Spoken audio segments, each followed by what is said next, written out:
زیادہ تر تو ہمیں قبر کے عذاب سے ہی ڈرایا جا رہا ہے۔ ہم کیوں قبر کی نعمتوں کے بارے میں بات نہیں کرتے؟ ہم یہ کیوں نہیں کہتے کہ وہ سب سے بہترین دن ہوگا جب ہم اپنے رب سے ملیں گے؟ ہمیں یہ کیوں نہیں بتایا جاتا کہ جب ہم اس دنیا سے کوچ کریں گے تو ہم ارحم الراحمین کی لامحدود اور بے مثال رحمت اور محبت کے سائے میں ہوں گے؟ وہ رحمان ہے جو ماں سے بھی زیادہ مہربان ہے۔ رسول اللہ صلی اللہ علیہ وسلم نے ایک جانور کو دیکھا جو اپنا پاؤں اپنے بچے پر رکھنے سے بچا رہی تھی اپنے آپ کو، تو آپ نے صحابہ سے فرمایا، بے شک ہمارا رب ہم پر اس ماں سے کہیں زیادہ مہربان ہے۔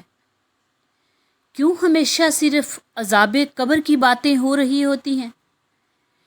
کیوں ہمیں موت سے اتنا زیادہ ڈرایا جا رہا ہے؟ یہاں تک کہ ہمیں معاذ اللہ استغفر اللہ پختہ یقین ہو گیا ہے کہ ہمارا رب ہمیں مرتے ہی ایسا عذاب دے گا جس کا تصور بھی نہیں کیا جا سکتا۔ ہم کیوں اس بات پر مصر ہیں کہ ہمارا رب ہمیں صرف عذاب ہی دے گا؟ ہم یہ کیوں نہیں سوچتے کہ ہمارا رب ہم پر رحم کرے گا؟ ہم یہ بات کیوں بھول جاتے ہیں کہ جب قبر میں مومن صالحہ سے منکر نکیر کے سوال جواب ہوں گے تو ہمارا رب کہے گا، میرے بندے نے سچ کہا، اس کے لیے جنت کا بچھونا بچھاؤ، اس کو جنت کے کپڑے پہناؤ اور جنت کی طرف اس کے لیے دروازے کھول دو اور اس کو عزت کے ساتھ رکھو۔ پھر وہ اپنا مقام جنت میں دیکھے گا تو اللہ سے گڑ گڑا کر دعا کرے گا، پروردگار قیامت برپا کر دے تاکہ میں اطمینان کے ساتھ جنت چلا جاؤں۔ ہم یہ بات کیوں نہیں بتاتے کہ ہمارا رب عمل صالحہ ہم سے الگ نہ کرے گا اور قبر میں ہمارا مونس اور غمخوار ہوگا؟ جب کوئی نیک آدمی وفات پا جاتا ہے نا تو اس کے تمام رشتہ دار جو دنیا سے چلے جا چکے ہیں ان کی طرف دوڑیں گے، سلام کریں گے، خیر مقدم کریں گے۔ اس ملاقات کے بارے میں رسول اللہ صلی اللہ علیہ وسلم نے فرمایا کہ وہ یہ ملاقات اس سے کہیں زیادہ خوشی کی ہوگی جب دنیا میں تم اپنے کسی عزیز کو طویل جدائی کے بعد ملتے ہو، اور وہ اس سے دنیا کے لوگوں کے بارے میں پوچھیں گے۔ ان میں سے ایک کہے گا، اس کو آرام کرنے دو، یہ دنیا کے غموں سے آیا ہے۔ موت دنیا کے غموں اور تکلیفوں سے راحت کا ذریعہ ہے، ایک نعمت ہے موت بھی۔ صالحین کی موت در حقیقت ان کے لیے راحت ہے۔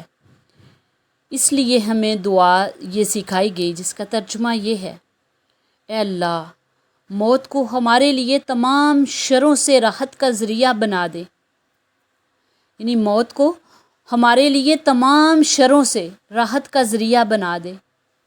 ہم لوگوں کو یہ کیوں نہیں بتاتے کہ موت زندگی کا دوام ہے اور یہ حقیقی زندگی اور ہمیشہ کی نعمتوں کا دروازہ ہے؟ ہم یہ حقیقت کیوں چھپاتے ہیں کہ روح جسم میں قیدی ہے اور وہ موت کے ذریعے اس جیل سے آزاد ہو جاتی ہے اور عالم برزخ کی خوبصورت زندگی میں جہاں مکان و زمان کی کوئی قائد نہیں رہنا شروع کر دیتی ہے؟ ہم کیوں موت کو رشتہ داروں سے جدائی غم کے طور پر ہی پیش کرتے ہیں؟ وہ تو ہے ہی، لیکن ہم کیوں یہ نہیں سوچتے کہ یہ اپنے آباء و اجداد اور نیک لوگوں سے ملاقات کا ذریعہ ہے اور اپنے رب سے ملاقات کا ذریعہ بھی ہے؟ قبر سانپ کا منہ نہیں ہے کہ آدمی اس میں جائے گا اور سانپ اس کو چباتا رہے گا، بلکہ یہ تو حسین جنت اور حسیناؤں کا عروس ہے جو ہمارے انتظار میں ہے۔ اللہ سے نیک امید رکھا کریں اور اپنے اوپر اتنا خوف بھی مت طاری کریں۔ ہم مسلمان ہیں، اس لیے ہم اللہ کی رحمت سے دور نہیں پھینک دیے گئے۔ اللہ نے ہمیں بتایا ہے کہ وہ ہم سے کیا چاہتا ہے، اور ہم اچھی طرح جانتے ہیں کہ اللہ کی رضا کے کام کون سے ہیں اور ناراضگی کے کام کون سے ہیں، کون کون سے کام اس کی ناراضگی کے ہیں۔ ہم دنیا میں آزاد ہیں، جو چاہیں کریں۔ لیکن ہمیں ان اعمال کا حساب دینا ہوگا جو ہم کر رہے ہیں۔ اے ہمارے رب، ہمارے اعمال کا خاتمہ بالخیر کرے، اور اے اللہ ہماری عمر کو بہترین بنا دے، اور سب سے بہترین دن وہ ہوگا جو رب سے ملاقات کا دن ہوگا۔ اے اللہ اس دن ہم پر رحم فرمانا، ہمیں شرمندگی سے بچانا، اور اپنی رحمت کی چھاؤں میں ہمیں ڈانپ لینا، ہمیں اپنی رحمت کے سائے میں جگہ دینا، اور ہمیں یقین ہے کہ تو ارحم الراحمین ہے۔